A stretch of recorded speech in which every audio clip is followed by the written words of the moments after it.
Little dog.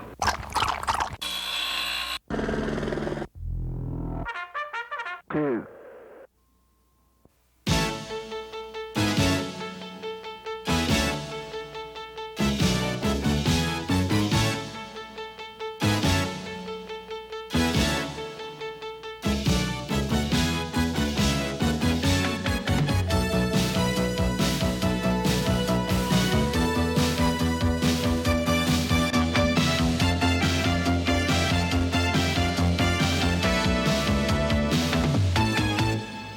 Hi, I'm Jane Rudolph. And I'm Monsignor Charles Minor. Welcome to Real. We'd like to welcome Father Glass as well tonight, but he's not with us. Seems that he's quite a bit far away. He has a new parish, doesn't he, Monsignor? This is the time of being changed in most dioceses. This spring of the year, and ordinations brings out a lot of things.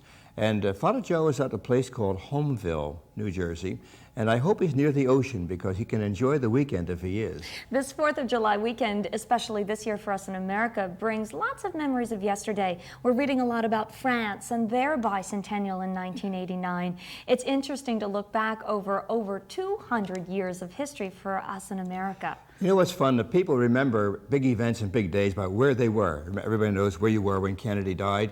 Many people remember, our crowd, when D-Day took place. I had a chance to go down to Old St. Joseph's Church some years ago, and Father Joe Blewett was the rector at the time, and he showed me the records of July 4th, 1776 at Old St. Joseph's. And would you believe there was a wedding there that day? And I wonder if those people remember what they were doing on Independence Day, or if they knew it was Independence Day. I certainly hope so. Well, you know, we think that. We threw firecrackers, but perhaps people in those days didn't even know what was going on. They knew maybe there was a meeting of the Congress, but whether that was a declaration, who knew that, except those are around the bell. Perhaps a quiet day in Philadelphia, you don't know. Well, most history, I think, is pretty quiet. When you think about the big events of our lives, they were never terribly frustrating or shouting days. They were steady days, and suddenly they made the history for us. Well, we'd like to make history with you tonight on Reel to Reel, because we're going to introduce you to a ball player who didn't do very well in the minor leagues, really didn't do well in the major leagues as a player either, except he excelled as a manager. Plus, I'll have the chance to interview Rick Sayers, who's here to tell us about a wonderful group of talented teenagers right here in the Philadelphia area. We're going to meet Lenore Donahue, who's going to talk to us about a very special issue in our lives, codependency. I think you'll enjoy hearing her. You also enjoy the arts, and sometimes we wonder, why does one get into the arts? Because it's such a dog-eat-dog world. But when you talk to artists, musicians, and dancers, they say that performing truly makes them free. You know, the freedom of an artist is not just in being on stage. Their freedom, I think, is developed in the beauty of their lives as they try to develop and show what they are and who they are as they begin to perform not just on stage, but for other people. They're truly human beings. And you know, what you can learn from them is that your personal life may be true liberty for somebody else. With hundreds of faces whose warmth is often saved for the screen. But every once in a while, a few faces manage to change that perception because they offer something more, something different, something special. You may not recognize the faces you're seeing, but these people do. These elderly patients at the Garden Crest Convalescent Hospital are part of a small but important audience for a group called Actors Sharing Love.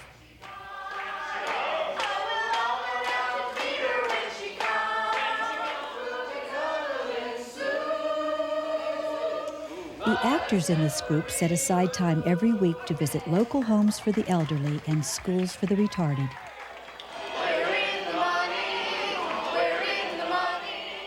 It's an activity that takes a lot of energy, time, and money. But when you talk to the members of the group, you begin to understand why they're involved. Being an actor, you get so wrapped up in yourself. What does everything have to do with me? And not only is that really limiting, it's boring. You know, you have to think about yourself all the time. And if you just open your eyes a little bit and you look out there, there's so many people that need help. There's a lot out there that needs to be done. And this is just one little way of us, you know, helping some people out.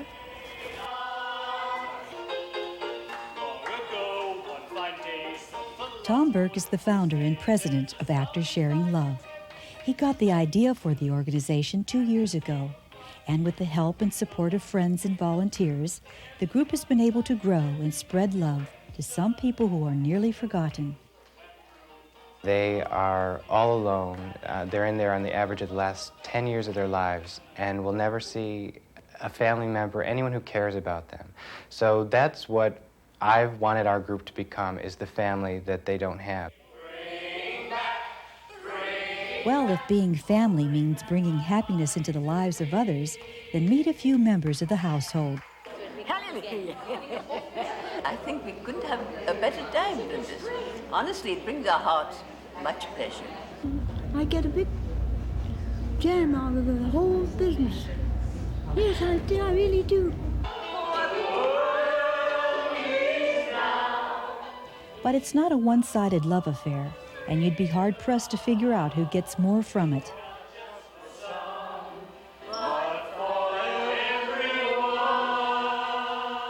A sister of a man that is at one of the homes who had said that, no one ever comes to see him, no one ever talks to him, and here you come and you talk to him, you sing to him, you get him involved. And she said that he had gone through a real deep depression and that we had brought him out of it. And so I felt real good about that. Elizabeth MacDonald even includes her daughter Bailey in the Actors Sharing Love family, and that seems to suit everyone just fine. It just brings them up, maybe brings back some good memories of their own children or their own grandchildren. They like to just feel their fat little legs. It brings them so much joy. Each actor feels very strongly about the power of touch and how it's been such an important part of every visit. And we started touching people, and that was what clicked. It was the melting of a wall between us and the residents of the homes, especially with the guys at first. There were a few guys that would just break out in tears when we touched them. I thought, my God, they haven't been touched. And, no one's looked them in the eyes in ages, and there's so much inside, because a lot of them are just trapped in their bodies. You can describe what we do, and it sounds strange. It doesn't really sound that appealing until you're there, until you touch someone. There's no time better spent.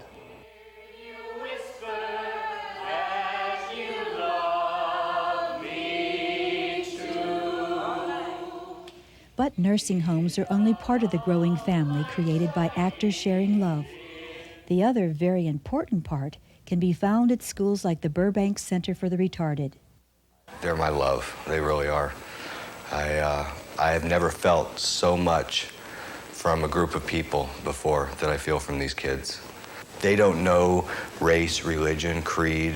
They don't know any of that. They just know that we're here. We like them, they like us, we're interested in them, and they don't care about anything else. They just care that we're their friends. And they do exactly what friends do. They have lunch together, they talk, they listen, they laugh, they dance, and they sing. The students at the Burbank Center even got together and made a tape for Tom Burke's birthday that's among his most prized possessions.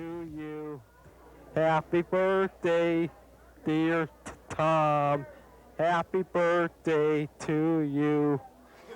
The reasons the actors participate can be summed up in one statement by Jamie Allen, vice president of the organization. All that matters is that I get together with people that I love and share love, and it's unconditional. It's the only place in the world that gives you love back without asking for anything. Actors Sharing Love has been recognized in local newspapers. The group has received many letters and several plaques thanking them for the love and friendship they've given so freely. But there never seems to be enough room on a plaque to give adequate thanks to this organization. I just grope to find words to thank them for bringing such pleasure to our students, and it was obvious after one or two times that they were just in love with the kids and only wanted to give, and not for any other purpose than just that, actors sharing love. They never said, well, now we're going to have our picture appearing in so-and-so, and my name is this, and I mean, they were just humble and sweet. It's almost like the movies that a group of actors reaching for the sky would stop along the way to touch a few lives. But it's reality at its finest. I realized that my struggle to become rich and famous doesn't even come close to some people's struggle every day just to live, just to get through those days. And I think that as we grow and as our careers grow, we'll be able to spread actors sharing love all over, because wherever there are actors, there can be actors sharing love. Among the elderly and the disabled, there's a lot of life locked in their bodies. Someone must release that. How great to see the actors releasing it with their love. But, as they said, wherever there are actors sharing love. Stay around with us now till we share some more love with you.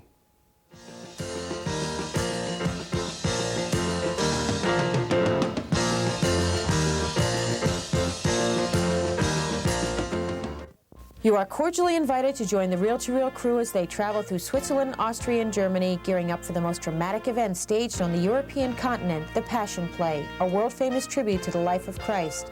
At Oberammergau, you will witness live on an enormous stage the events that actually happened to Jesus during his week of Passion, performed by a cast of over 1,000 professionals. This once-in-a-lifetime religious experience brings the Passion of our Lord before your very eyes. Included in your tour package is round-trip air transportation, 14 nights deluxe hotel accommodations, and daily breakfast and dinner. You will enjoy such sightseeing tours as a beautiful cruise along the Rhine River and truly experience the culture and folklore of Europe throughout your 16-day itinerary. This spectacular trip is scheduled for July 26 through August 10, 1990. Don't hesitate to reserve your seat for the Passion Play at Oberammergau because tickets are limited. All persons traveling with the Reel-to-Reel crew will receive as a bonus a 1-hour videotape capturing the memories of your trip. For more information, please call 215-587-3775.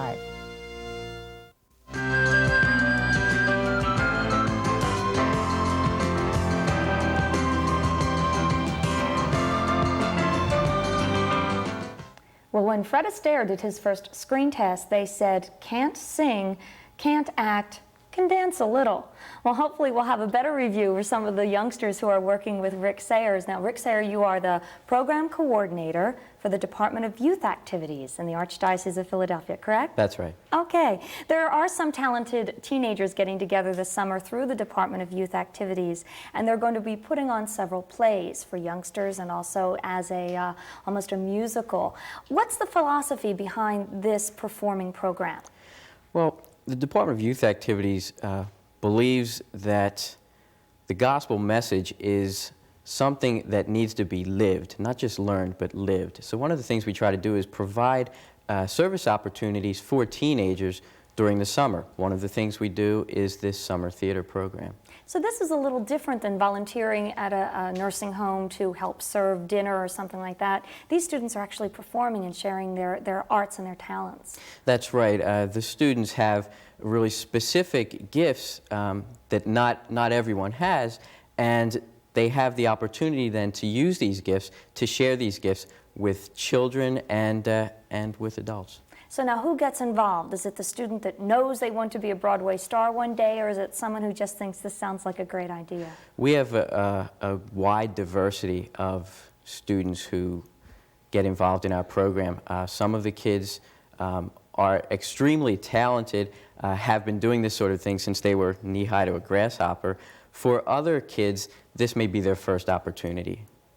So now when we're talking about this summer, we have 2 productions, correct? That's right. That's right. We will be doing children's theater, a musical version of Aesop's Fables that we take around to recreation centers, parish day camps, and the like. The other program that we're doing is sort of a full-scale production of The Music Man, which we perform at parishes throughout the diocese. Now, if someone wants to see this production, they want to see The Music Man, or maybe you might have an open date and they'd like to get you into their daycare center or their children's program, how do we go about that? Well, The Music Man is being performed at 6 different parishes. Let's see, we're going to be at St. Francis de Sales in Southwest Philadelphia, St. Margaret's in Narberth, St. Athanasius in West Oak Lane, St. Hugh in Kensington, St. Adalbert in Port Richmond, and finally St. Timothy in Northeast Philadelphia. And that will take place beginning August 8th. Okay, and I believe we have a number too for your specific office that we can show on the screen and let everyone know about it. That's right. Now, that's an ambitious production, The Music Man, so you must have some pretty dedicated professionals who are coaching the children through the summer. We have a lot of help, we do. We have a young guy who has just graduated from LaSalle University, Tom McGuire, who has been with us for a couple of years. He directs the Music Man. We have a teacher from St. Joseph Prep, Al Vernacchio, who is coordinating the children's program. And our choreographer this year is currently Sister Mary Hubert in Nonsense, Missy Baldino. Actually, she's the second nun from Nonsense who has helped us out in this program. So the children who might have aspirations of footlights and things like that can maybe see the other end of the business. That's right. They'll get a lot of professional direction, and actually, we learn as much from the kids as they learn from us. It's a very rewarding and fulfilling time, these 8 weeks during the summer. And these kids work hard. They work extremely hard. They will go out performing the children's show in the morning, come back and eat lunch, rehearse the Music Man in the afternoon. When we start performing Music Man, there are going to be some days when they'll be with us from morning until night. And they only receive a very small stipend just to cover their expenses, correct? That's right. Transportation money, lunch money. We're just about out of time, Rick, and as a final question, I'd like to know what you and the whole group of people would like me to leave with. After I've just seen the curtain fall on Music Man, how do you want me to go home? Jane, when you're leaving the Music Man, I hope you'll be able to come and see it, I would like you to leave taking with you the fact that you've just seen 18 kids from throughout the diocese, all different areas, all different backgrounds, who have been able to come together, to work together, to learn from each other, to enrich each other's lives, and hopefully they will have enriched your life in the process. Well, I hope so too. I hope I do have a chance to see your production, and I hope that everyone who's watching tonight will take the time to either call the Department of Youth Activities, or of course you can always call us here at Reel to Reel and we will put you in touch. Rick, thank you. I know you have a busy schedule. You're involved in rehearsals, but we wish you a lot of luck, or should I say break a leg this summer. Thank you very much. It's nice to be here. Thanks. And now, Monsignor, back to you. And that's Theater and Teens. That starts with T, and there's Trouble in River City. And I don't know if you want to see Trouble in River City, but you really should, to see how young people truly cooperate with talent, with understanding, with appreciation, and just the joy of their lives. Well, you know what? You can't cooperate unless you have some sense of other people. And many of us don't cooperate because we don't have any sense of anybody else or ourselves. Meet now Lenore Donahue, who in this very special segment wants to talk to us about codependency. You see, real cooperation begins when we begin to handle codependency. Codependent is a person who allows another person's behavior to affect him or her and is obsessed with controlling that person's behavior. For example, the codependent wife will constantly monitor her husband's drinking, will worry when he's late, will listen in on phone calls, will be suspicious, overall will spend all her time centering around the addicted person in her life. What can you do about codependency? Codependency is a learned behavior, therefore it can be unlearned. The first step towards change is awareness. Secondly, you want to seek some help for your codependency. Get into counseling, but make sure the therapist is a person who has expertise in addiction and codependency issues. Get into a 12-step program, such as Al-Anon, or Adult Children of Alcoholic meetings. Even if you're no longer living with the addicted person, remember that your patterns and your habits are living on, and you need to get into recovery yourself, because your problem is your fear, your anger, your anxiety, your depression, your resentment. Some other things you can do are to take responsibility for your life and happiness. Get out of the victim role, because you may have volunteered for it. You take responsibility in little ways. For example, take 15 minutes a day just for yourself. Or reestablish contact with old friends.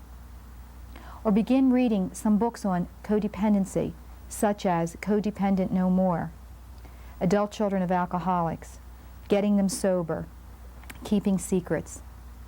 If you're a true codependent, you worry a lot. Choose one day a week as your worry day, and that's the only day you allow yourself to worry. Keep in mind that recovery is liberating. It brings peace, and it helps stop the unbearable pain that many of you have been living with for a long time. Finally, I'd like to remind you to live in the here and now. Allow the other people in your life to be who they are going to be, and you become the person that you want to be. I'm reminded of the beautiful words I just read recently about living each day, one day at a time. Don't sing of yesterday. Yesterday is gone. Tomorrow isn't written. Make today your song. Our sense of Christian reconciliation is sometimes difficult for us because we just will not let the past go. We've got to accept the love we need for today, and tomorrow's love will be new. And we want you to stay with us tonight because things are always new right here on Reel to Reel.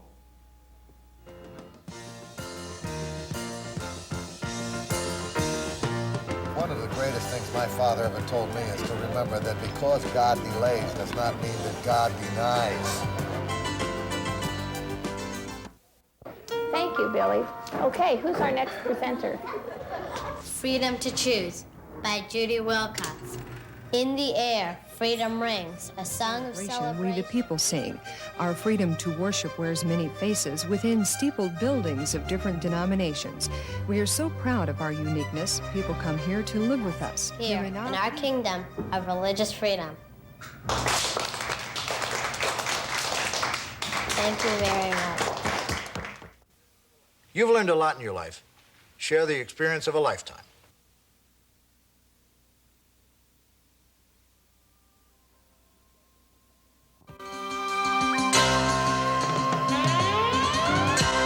We welcome your comments and suggestions and encourage you to write to us at Reel to Reel, 222 North 17th Street, Room 907, Philadelphia, Pennsylvania, 19103, or call us during regular business hours at 215-668-9842.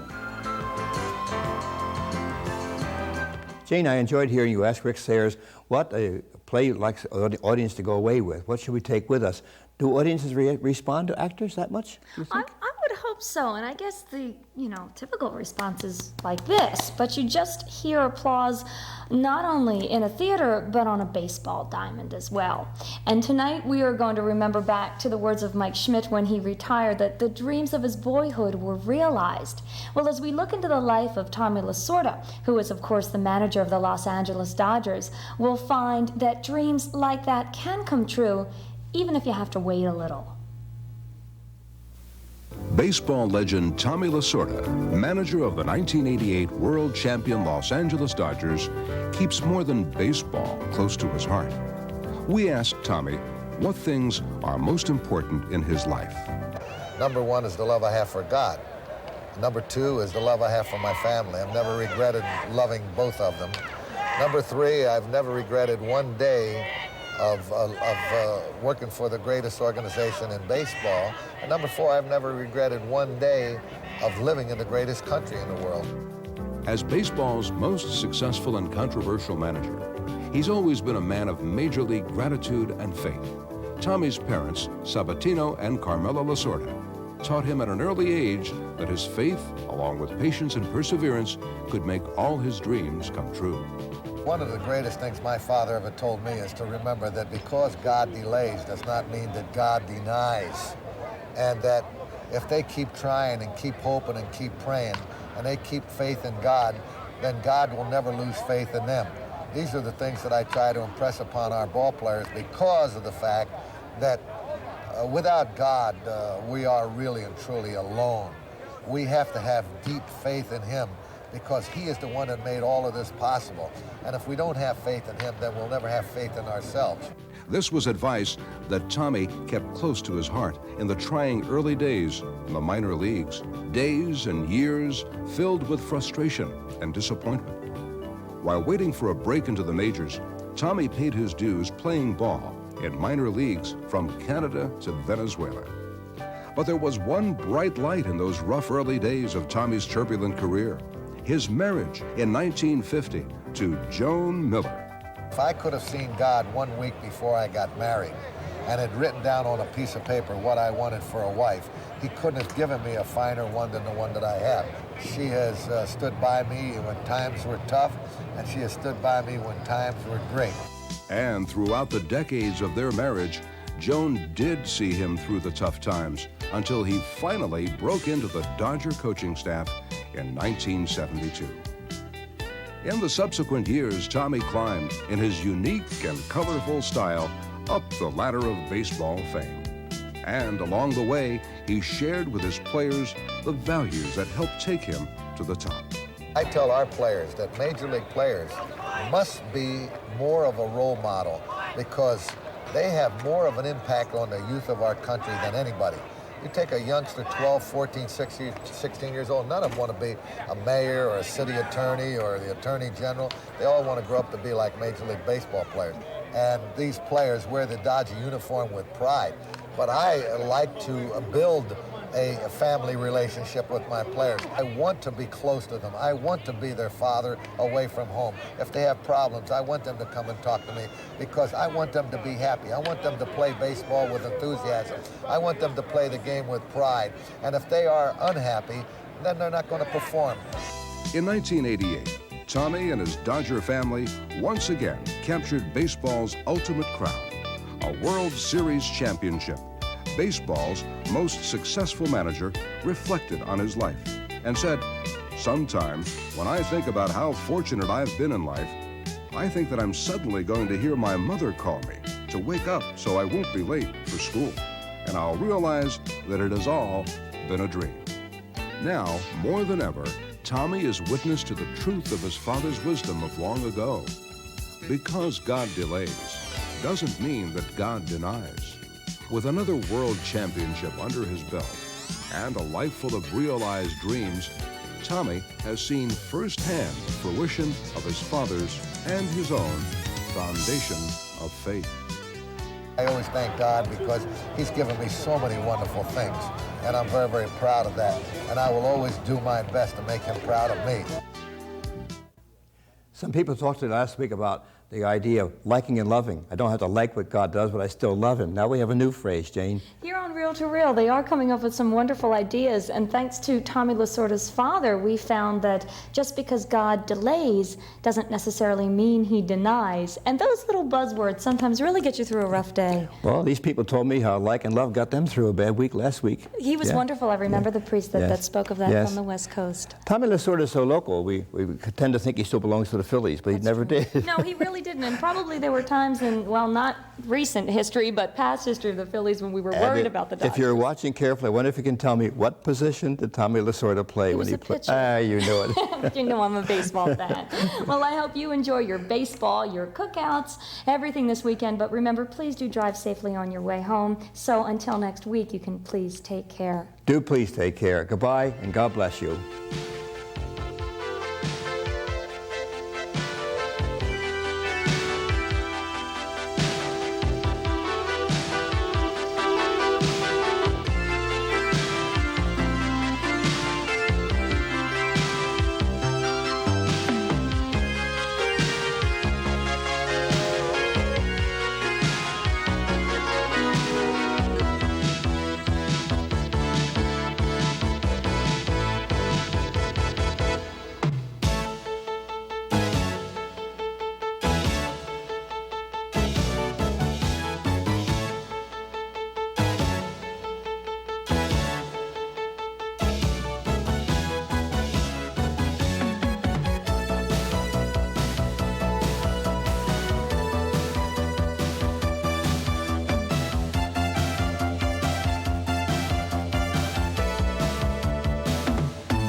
Travel arrangements for Reel to Reel by Atkinson and Mullen, Newtown Square, PA, 215-359-5980.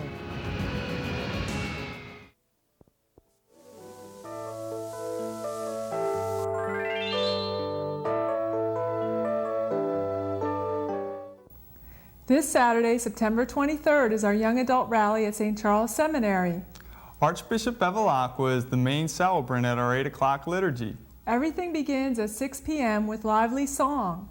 The guest speaker at 7 p.m. is Barbara O'Malley from Chicago, a very special mother of young adults. The evening ends with a social. For information and tickets, call 215-668-HOPE. See you Saturday night for the Young Adult Rally at St. Charles Seminary.